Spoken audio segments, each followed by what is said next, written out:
I'm Maria Laika Natividad from the home of the sweetest buko pie, Laguna, Philippines! Oh, anak, nakita mo yon? Dapat ganun ka magpapakilala, ha?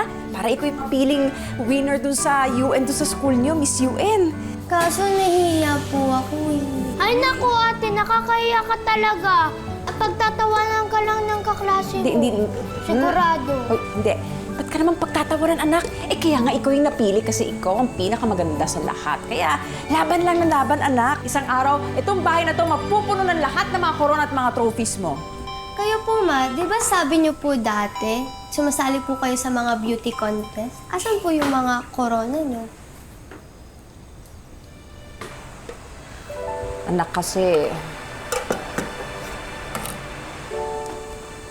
Hindi naman palagi nananalo si Mama.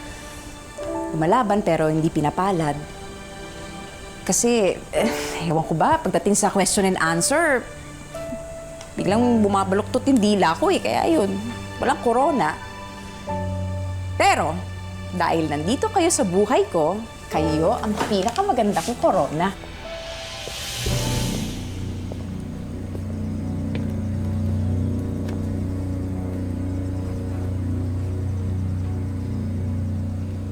Ganito na lang kayo. Kanina pa ako nasa simbahan, naghihintay sa inyo. Tawag ako ng tawag sa'yo na hindi mo sinasagot. Naku, mahal, sorry. Hindi ko nasagot yung telepono kasi tinuturuan ko si Sheena para doon sa sasalihan niyang contest sa school.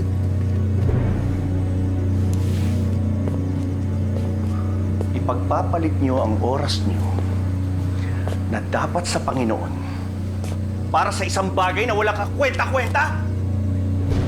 At ano tuturo mo sa mga anak mo? Paano maging talunan? Mahal, kumalma ka naman, no? Masyado na kayo nilalamon ng mga kamunduhang bagay. Nagpapalamo kayo sa demonyo! Mahal, hindi totoo yan. Nagkakasiyahan lang naman kami. Kasi gusto ko lang turuan yung... Tante, wag. Pag nakikita ng mga bata, wag na masarap ng mga... Doon! Please, wag! Magsisi ka! Magsisi ka! Tama na! Humingi ka ng tawad sa Panginoon!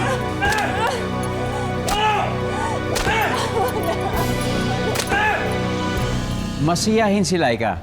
Kaya sa unang tingin, hindi mo iisiping may mabigat siyang dinadala. Ang totoo, martir itong si Laika. Matagal na niyang tinitiis ang lahat ng pasakit at pang-aapi ng kanyang asawa. Dahil nahihiya siya sa kung ano ang mga sasabihin ng ibang tao. Hindi niya akalain ang ipinangako sa kanya noon ng asawa na dadalhin siya sa isang palasyo ay hindi magkakatotoo. Dahil hindi naman pala reyna ang turing nito sa kanya. Mahal mo pa ba ako?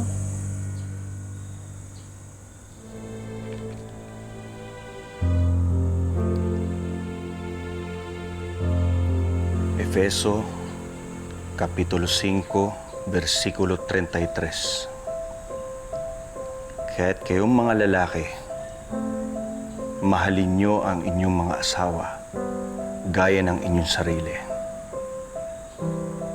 At kayong mga babae, igalang niyo ang inyong mga asawa.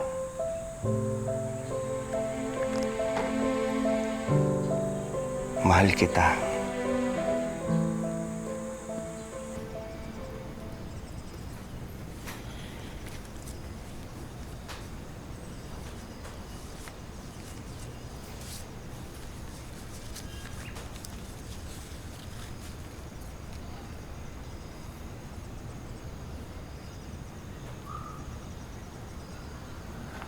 Laika.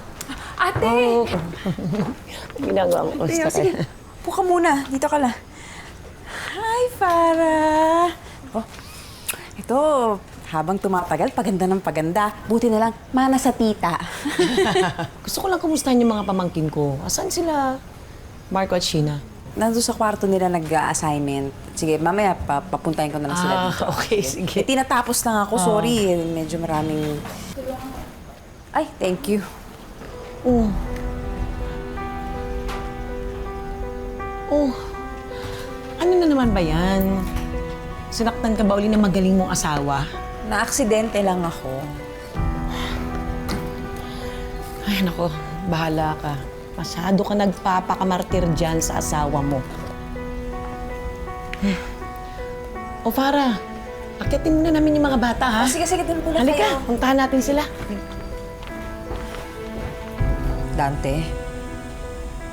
Dante. Ano yun? Nagbabasa ako ng mabuting salita. Huwag mo ko istorbohin.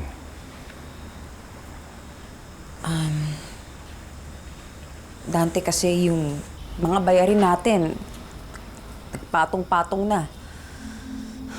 Kanina ko hindi pa ako nakiusap, baka naputulan na tayo ng kuryente. Si Aling Emma din, dumaan dito kanina. Sabi niya kung hindi pa tayo makakabayad sa susunod na linggo, baka palayasin na tayo dito.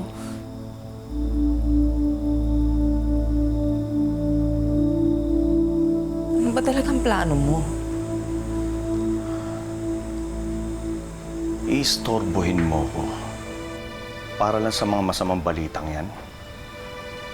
Ano ba nangyari sa pananampalataya mo, ha? Dante, hirap na ako. Kung walang kikilos sa atin, mamamatay tayong lahat ng dilatang mata. Pagsubok lang sa atin to. Bakit ba kasi nakikinig ka sa mga pananakot ng demonyo sa'yo, ha? Dante, ayoko na nga ng ganitong buhay. Kaya naisip ko, sumama na lang siguro muna ako sa kaibigan ko sa Hong Kong para magtrabaho. Aalis ka? Iiwan mo kami ng mga anak mo? Para din sa atin to. Paano kung may trabaho ako sa simbahan? Sino magbabantay sa mga bata? Nakiusap ako sa ate ko. Sabi ko, doon muna kayo tumira habang nasa Hong Kong ako. Doon kahit paano, mababantayan ng mga anak natin.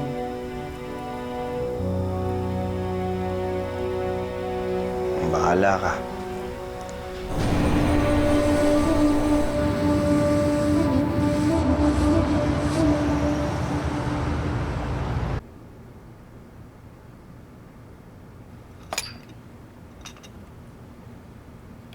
Nguyong ngao nai.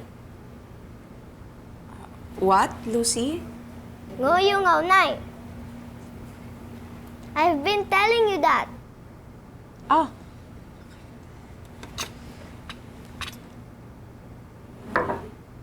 Here. Em hai. English, please. 真係好蠢嘅工人。 No English. 唔應該。 Lucy, you should not be teaching her like that. She doesn't understand me. I don't want her. Ngoyo, Mama. You can force your child to like her mate. Yeah, Mama, but she has to learn.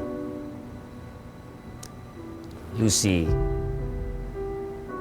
ni Mama, hai kim tong la.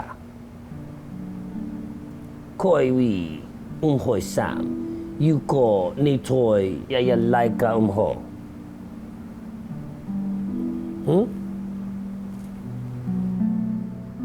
Okay, you go to your room.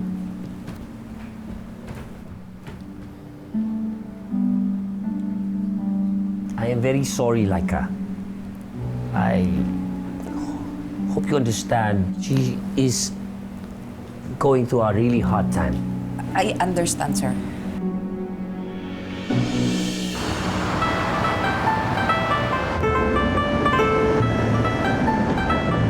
Kumusta naman yung amo mo? Ayos naman. Mabait si Mr. Choi. Yun lang alaga ko ang malayo ang loob sa akin. Ay naku, bes, ganyan talaga sa una. Masasanay din yung alaga mo sa'yo. Tiis-tiis lang. Thank you. Ano to? Ito. Search for the next Miss Kagandahan. Oh, di ba? Ano to eh, marami pumupunta mga DH dito, tsaka marami kang magiging friends. Ito pa, bes. pwede kang manalo ng 20,000 Hong Kong dollar. Mahigit ano din yun, 130,000 pesos. Eh baka lang ngayon, malay mo ito yung unang koronang maiuwi mo.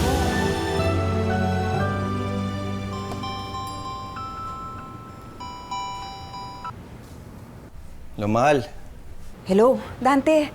Mahal. may pera ka na ba dyan? Eto kasing kumpare ko binabantaan na buhay ko Bayaran ko na raw yung utang ko sa kanya. Ano? Magkano ba yan? 20,000 lang naman yung inutang ko sa kanya dati. Dinonate ko yun para nga pampagawa ng bubong ng simbahan. Tumubo na raw naging 80,000 na yung pinapabahayag niya sa akin. Baka naman pwedeng matulungan mo naman ako. Kaya siguro pinadala ka dyan ng Diyos para maging instrumento at sagot sa mga problema ko. Paano ba yan? Wala akong ganong kalaking ipon. Tsaka yung huling sweldo ko, di ba? Pinadala ko lahat dyan. Wala ka na nga sa mga pangangailangan ko bilang asawa, ganyan pa isasagot mo. Mahal naman. Intindihin mo naman ako. Di na. Sige na. Hayaan mo na. Kapag napatay nila ako dito, sana hindi ka patulugin ang konsensya mo. Mahal, huwag ka naman magsalita ng ganyan. Hello? Hello, Dante. Hi po, Tito.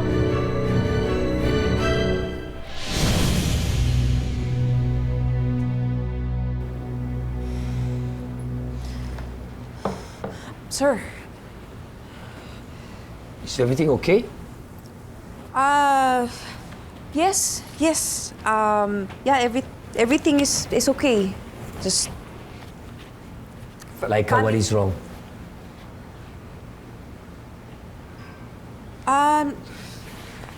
nothing. Just Oh, there is something wrong. I can sense it. Let me know what's wrong.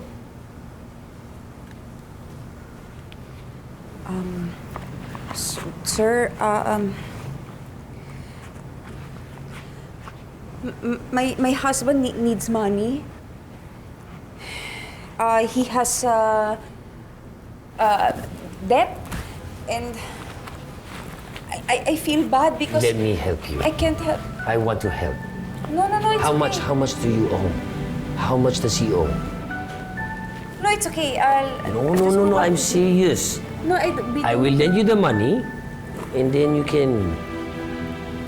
we can deduct it from your monthly salary if you want.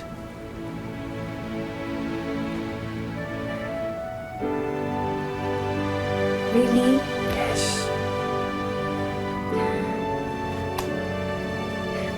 Sir, thank you. Thank you very much, sir. Thank you. You're welcome.